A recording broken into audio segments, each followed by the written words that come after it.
It's time to move all Lillian's diabetes supplies from her current kit to her new kit we just bought. And I thought this was a good opportunity to show you what goes inside her diabetes kit. To keep things kind of organized, we do different bags inside the bag. I'll go into what's in these in a second, but here's all the different low snacks we have packed for her. And when I say low snacks, I mean like stuff that's going to help with her low blood sugar, and it's fast-acting sugar. So things that are going to raise her blood sugar very fast. We got fruit snacks, some candy, a juice box is always good. Now I'll just go ahead and put all that in the bottom of her bag. Small bag number 1 is her glucometer, some glucose strips, her finger poker, lancets we change like once a year, and then there should be, oh there is, good job, alcohol swabs for when we poke her. We don't have to finger poke her very often, but there's a couple different reasons why we would.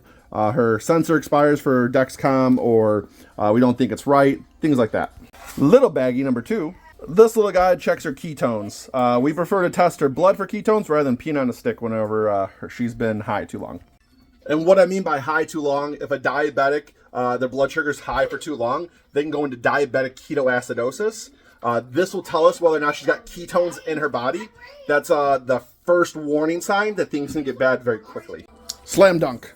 Next are her pump and Dexcom supplies.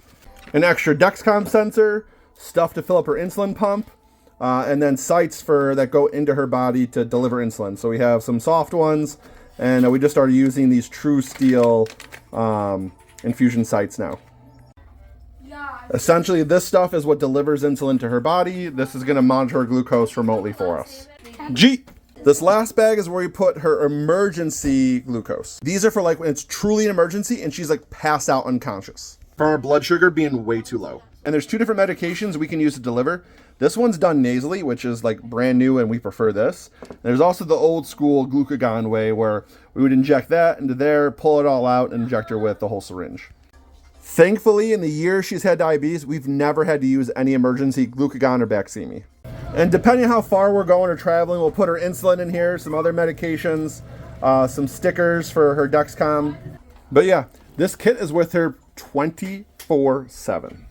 Here you go.